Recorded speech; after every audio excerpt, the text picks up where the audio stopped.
నమస్తే, సనాతన ధర్మం ప్రేక్షకులకి స్వాగతం.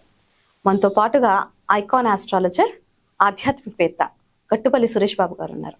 ఆయనతో మాట్లాడదాం. సార్ నమస్తే. సార్ జై శ్రీమన్నారాయణ.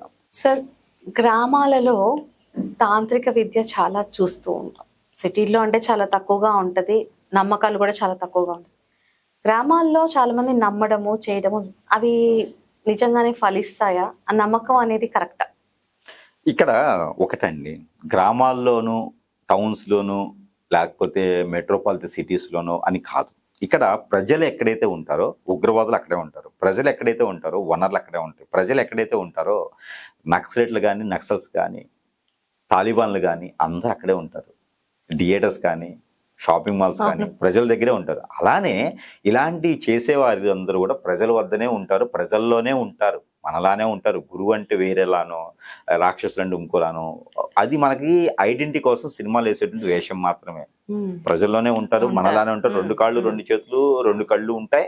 ఒక్కొక్కడికి ఉండదేమో కానీ కరెక్ట్గా అయితే అలానే ఉంటాయి, మనుషులకు ఉన్నట్టే ఉంటారు వాళ్ళు కూడా. కాకపోతే టెక్నాలజీ పెరిగిన తర్వాత విలేజ్ల్లోనే ఇక్కడే చేస్తారు, చేతబడులు ఇక్కడే చేయాలి, తంత్రం ఇక్కడే చేస్తారు అనేది ఏమి ఉండదండి. ప్రతి దగ్గర ఉంటారు. కాకపోతే తంత్రం చేసే దగ్గర మూడో వ్యక్తి రాకుండా ఉండాలి, అది ఒక గృహలా ఉండాలి.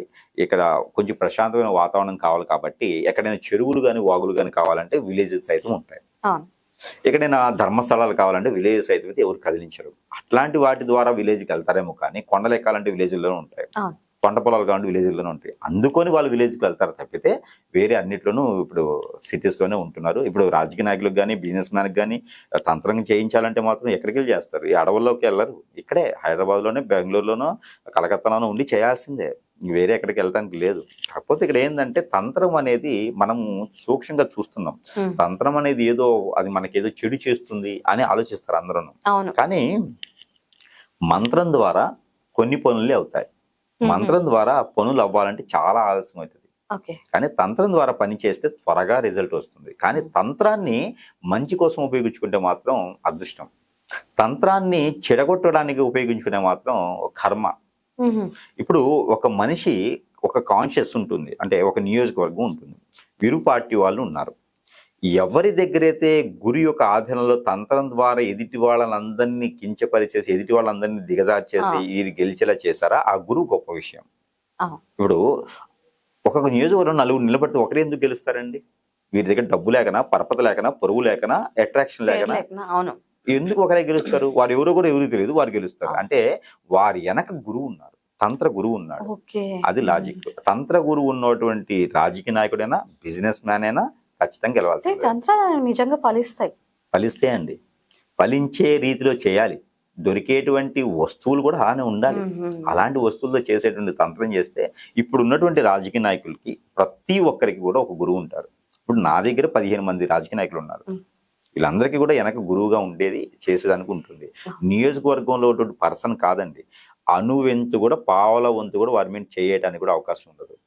అంత తంత్రం ఉంటుంది. ఎదుటి వాళ్ళు నాశనం చేయడానికి చేయకూడదు, ఎదుటి వాళ్ళు కోల్పడడానికి చేయకూడదు. సరే, ఇది తంత్రం ఎప్పటి వరకు ఫలిస్తుంది అంటారు? జీవితకాలం ఫలిస్తుంది. జీవితకాలం ఫలిస్తుంది. ఒక్కసారి మొదలు పెట్టారంటే విరుగుడు లేనటువంటి తంత్రం చాలా ఉంటుంది. అంటే రెగ్యులర్ గా చేస్తూ ఉండాలా? చేస్తూ ఉండాలి. అది రెగ్యులర్ గా చేస్తూ ఉండాలి. దానికి ఒక కథ, ఒక నక్షత్రాలు, కొన్ని తిథులు, కొన్ని ప్లేసెస్ ఉంటాయి. అలాంటి ప్లేసెస్ లో చేస్తే ఎలాంటి వారిని గెలిపించవచ్చు.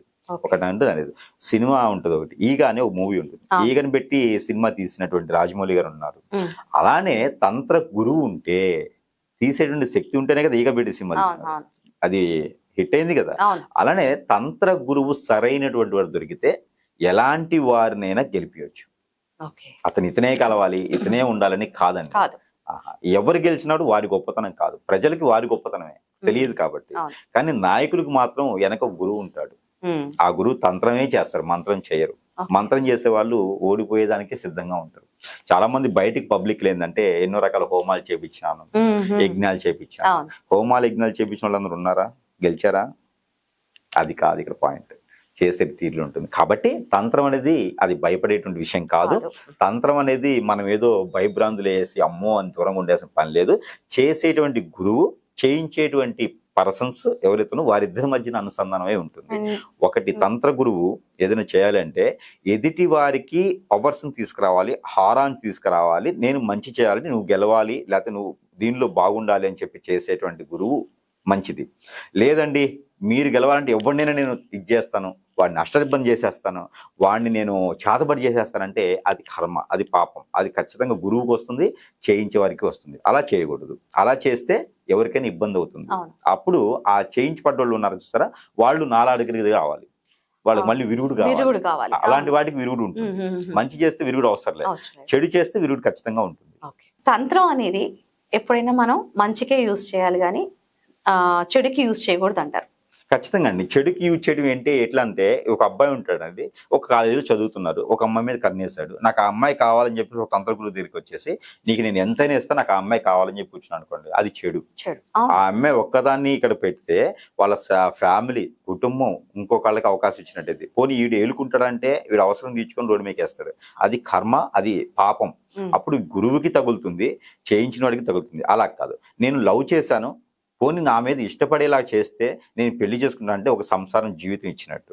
పోనీ నువ్వు గాలోడు అనుకోండి, మళ్ళీ అది కూడా పాపం.